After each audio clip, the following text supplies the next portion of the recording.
Good morning, everyone. Thank you for your time today. I was trying to share my screen and I'm having a little trouble getting my doc. It was just some notes though, so I can certainly just speak from my notes. Just wanted to give you an update on what we're doing right now. Let's start with just COVID testing before we even speak of vaccine. So right now, as you're probably aware, in DeKalb County, we have 49,611 positives. This was as of yesterday, with 685 deaths.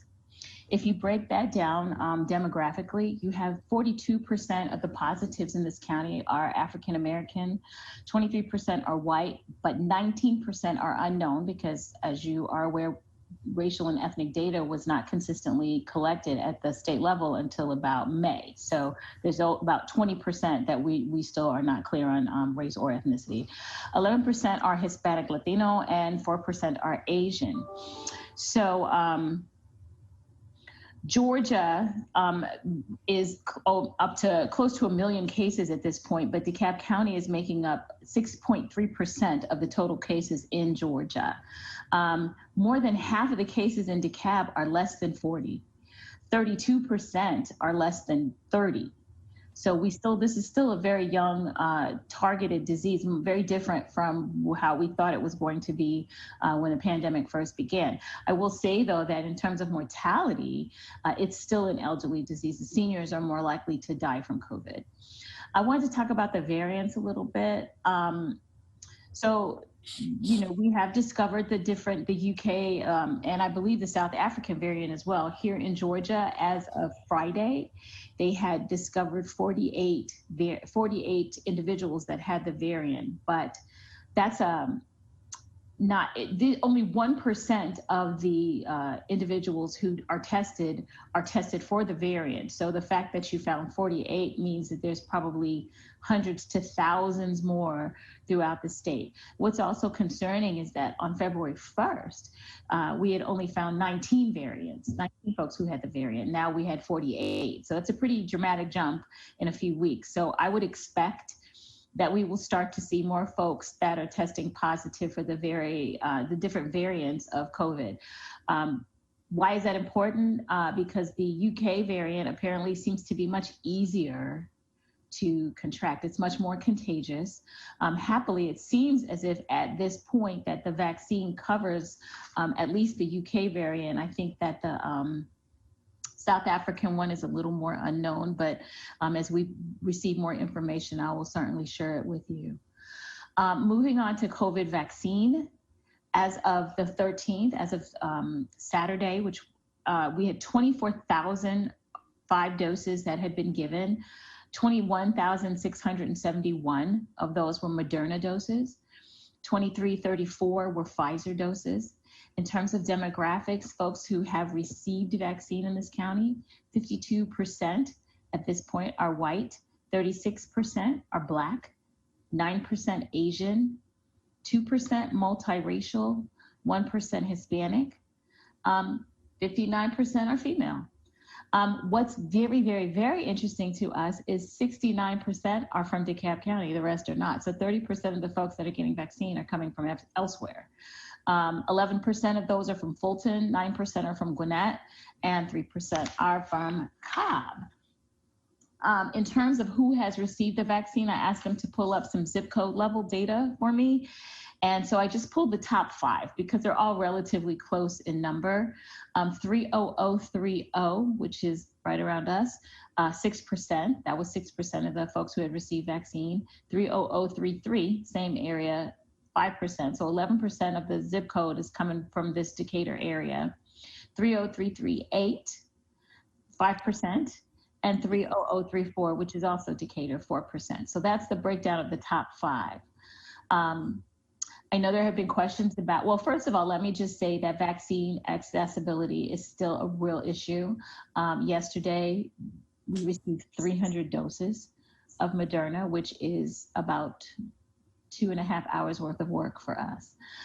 We are anticipating a shipment of about 3,300 doses that is supposed to come Honestly, it was supposed to come today or tomorrow, but we got notice with the weather that it probably won't reach here until Wednesday or Thursday, which is going to impact currently scheduled folks for that second dose, because right now we don't have enough to support folks that are waiting. And so we're still trying to see what happens today with the weather. We've got obviously clinics scheduled. We delayed opening, but we will be open at 11. So it just depends on who can get out there in the weather. We may end up having some leftover vaccine that we can then use for the following day, but I still won't know whether it's enough to support all the appointments we have. I was happy to announce yesterday that we will be moving our northern Brandsmart operation to a more secure structure. Partnership with MARTA and DeKalb County Government and DeKalb County Board of Health was created yesterday, so that the staff will move from outside in the elements to a more secure tent that has heat and walls and a floor, which will not only improve their personal safety, but is also more accessible by MARTA. So we're very excited about that partnership, and hopefully we'll be relocating sometime this week. In terms of reaching vulnerable communities, there are a number of different methods by which we intend to do that. As you are aware, the funding that was received from the CARES Act through DeKalb County Government, we have purchased 10 mobile units, 6 large ones, which are basically hospitals on wheels, and then 4 smaller units. And we intend to deploy those units with the support of fire and rescue to personal care homes and folks that we know are homebound. And so the fire and rescue is in the process of completing paperwork at the state to become their own provider. And that way they will be given a supply of their own vaccine, and we won't have to worry about having to share our already limited supply. So we're very excited about that. So that's one method. Between the homebound and the personal care homes, we are expecting to utilize our mobile units. I also have a number of different partnerships in the works with the faith-based community to assist us in providing vaccine. And let me just talk about that for a moment, because I've received a number of requests from churches throughout the county asking to be part of that effort. This is not going to be like the testing where everybody wanted to have a pop-up. It's a lot of work, planning that has to be put in place to provide vaccine. And so my requirement of any faith-based or any organization for that matter who is desiring to partner in providing vaccine, they have to have their own team. I don't have enough staff to man every church with the amount of manpower it takes for this effort. And so we are asking them to galvanize their medical ministries, because most churches do have a medical ministry consisting of clinical staff. We will provide them with the process to register and be credentialed. You must be credentialed through the Board of Health. You having a medical license or a nursing license in and of itself does not protect you or us from a liability perspective. And so everyone who is interested in that process must go through the Board of Health's credentialing, including fingerprint and background checks. At that point, that's step one. Step two is, do you have sufficient staff to support your congregation? Because if only 4 people register to volunteer for the effort, that's still going to be problematic for us, because we don't, again, have the manpower to support that. So there have to be calculations around how many folks are interested in your congregation in receiving vaccine. And if you are providing medical staff, is it sufficient enough to support that effort? We also would have to be mindful of our manpower that would still have to be there, because there has to be a chain of command. So there has to be Board of Health staff there as well to make sure that vaccine is distributed appropriately, and clerks to enter the data that is required to register folks and to keep track of vaccines. So it's a lot of footwork, and I appreciate the offers and folks reaching out. But the first step is to first just register to be a provider. Um, and when I say provider, I mean provider at the Board of Health level. And I also ask your patience for that, because we have received hundreds of individuals every day that are trying to register to assist us with providing vaccine, and we have a very limited HR staff. And so we were trying to partner with one of the either FedEx or UPS that can do fingerprinting for us and save us some time.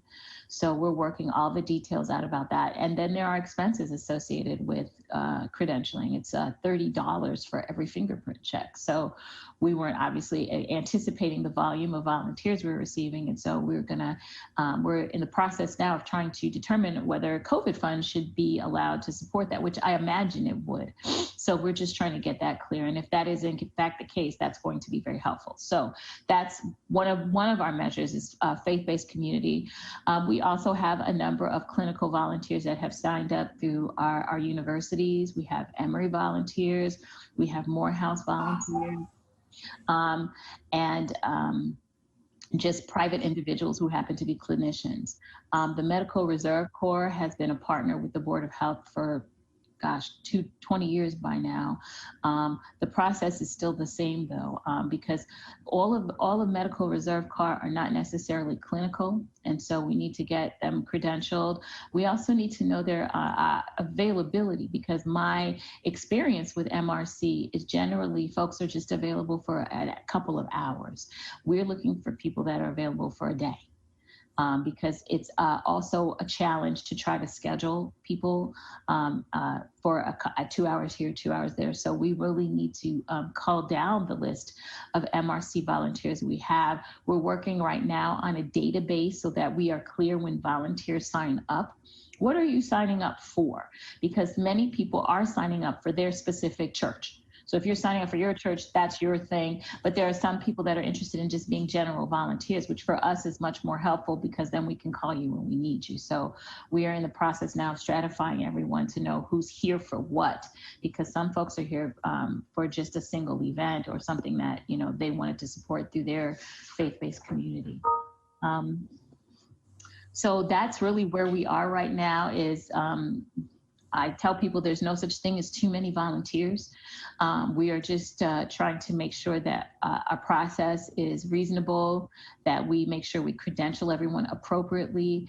Everyone doesn't know how to provide vaccine. That's not something everyone does. And so there's training that is required of everyone. I took it myself as a pediatrician, just as a refresher. So that's also part of the process.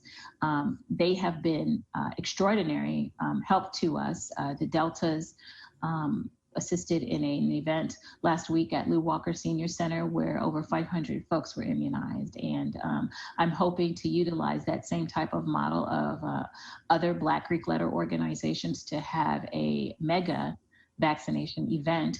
But the right thing for us is vaccine availability. And right now, that's just, I'm barely able to even do first doses right now.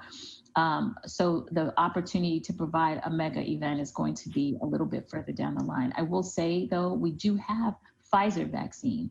So what we may start opening up new appointments with some Pfizer vaccine, just letting folks be aware that that's what we have available. Thanks.